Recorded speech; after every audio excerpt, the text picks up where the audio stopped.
शेतकरी मित्रांनो, राज्य सरकारने सांगितलेलं आहे की 30 जूनच्या पूर्वी म्हणजे 30 जून पर्यंत कर्जमाफी मिळणार आहे आणि त्यामुळे बरेच शेतकरी आता कर्जमाफी मिळणार आहे म्हणून विसंबून आहेत. कारण पहिलं कर्ज भरलेलं नाही, पुन्हा काय बँक पीक कर्ज देईन, मग आता यावर्षी करावं काय हे महत्वाचा प्रश्न पडलेला होता. बरं, त्याच्यात असं वाटत होतं की आता पीक विमा तरी बऱ्यापैकी येईल. अतिवृष्टी झाली होती, नुकसान झालं होतं, भलालय मोठा पीक विमा मिळाला आणि त्याच्यावर पेरणीचा कार्यक्रम होईल. पण पाहिलं तुम्ही पीक विम्याचं काय झालं. कॅल्क्युलेशन 2-2 बाऱ्या 3-3 बाऱ्या चेक करू बेजार आहेत. पण कॅल्क्युलेशन काय वाढणं, 150, 200, 1000, 500 याच्या वर काय जाईन आणि काही तर ते झिरो टाकू बेजार आहेत. म्हणजे आपण ज्या गोष्टीवर जास्त अवलंबून राहतो का, तर त्या गोष्टीत जरा धोका होण्याचे चान्सेस असतात. त्याचं एक साधं उदाहरण सांगतो तुम्हाला.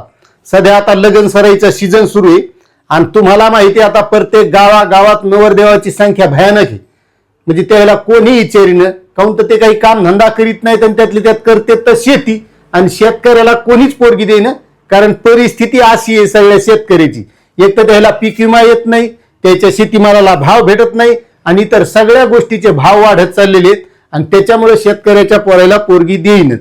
त्याच्यात भानगड अशी होती, एखाद्याला असती मामाची पोरगी पण जरा काळी सावळी असती म्हणून तो काय करतो, इकाडा तिकाडा दुसरीकडा चांगला ठेपा आला तर अगोदर तो पाहू आणि नंतर मामाचीकडे बघू असा त्याचा विचार असतो.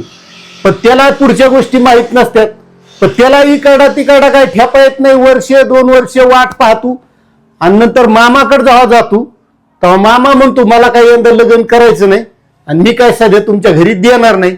मग याचे डोळे उघडते की आपण बसलो होतो मामावर संपून, जर इकडे भेटली चांगली तर केली, नाहीतर मामाची आहे. पण शेवटी मामा बी द्यायला तयार नाहीत. म्हणजे अपेक्षा कोणावर होती, मामावर.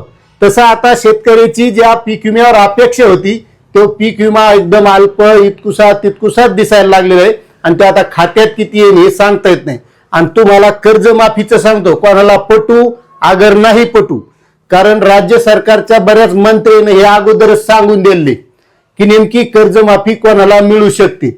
आता तुम्हाला माहिती महसूल मंत्रीपद म्हणजे पण महत्वाचं मंत्रीपद आहे. त्यानं आधीच सांगून दिले, ज्या शेतकऱ्याच्या वावरात बंगला आहे, ज्याच्या नावावर 4 व्हीलर गाडी आहे, ज्याच्या घरात इन्कम टॅक्स भरते त्याला कर्जमाफी मिळणार नाही. त्याच्यात पुन्हा सहकार मंत्र्यानं ती योजना आणली OTS, त्या माध्यमातून त्याने वसुली सुरू केली. मग नेमकं कर्जमाफी कोणाला देणार आहेत. त्याच्यामुळे लय जे विसंबून आहेत का, जसं पीक विम्याचा हे झाला अपेक्षा भंग, तसा त्या कर्जमाफीचा होऊ नये. त्याच्यामुळे कोणताही मंत्री बघा तुम्ही, पत्रकारांनी प्रश्न विचारला की ते 30 जूनच तारीख सांगायला, कारण मुख्यमंत्र्यांनी सांगून टाकलेले की 30 जूनच्या पूर्वी कर्जमाफी देऊ.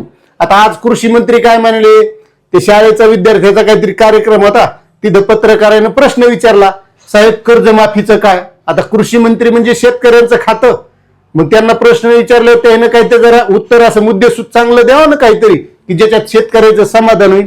ते काय म्हणले, मुख्यमंत्री देवेंद्र फडणवीस यांनी ठरवल्याप्रमाणे 30 जूनच्या पूर्वी शेतकऱ्यांचं कर्ज माफ होईल आणि पुन्हा माझ्या शेतकऱ्यांचं. आणि ती कर्जमाफीसाठी जी समिती नेमली होती का, ती 15 एप्रिल पर्यंतचा अहवाल सादर करणार होती. पण 15 एप्रिल निघून गेली, आज 19 एप्रिल आहे, अजून काय त्याचा अहवाल आलेला नाही. म्हणजे याच्यावरून लक्षात घ्या, मग नेमकं जसं पीक विम्याचं झालंय तसं त्या कर्जमाफीचं होऊ नये. आता हे कोणाला पटन नाही पटन. आणि ह्या नेमक्या गोष्टी कशामुळे घडतात माहितीये का, आपण एक नाहीत, आपण सगळ्या पक्षात जाती धर्मात विखुरलेले आहेत. आपल्याला काही एक व्हायचं नाही, आपल्याला याच्यात गुंतून टाकलेलं आहे. त्याच्यामुळे आपण हे विसरून गेलो की आपण शेतकरी आहेत आणि जोपर्यंत आपण शेतकरी म्हणून एक होत नाहीत का, तवरक ह्या गोष्टी मला तरी वाटतंय की अशाच चलत राहत्या. आता तुम्हाला याच्यावर काय वाटत आहे तुम्ही कमेंट करा आणि पटलं आपलं चॅनलवर तर सबस्क्राईब करा, व्हिडिओला लाईक करा. धन्यवाद.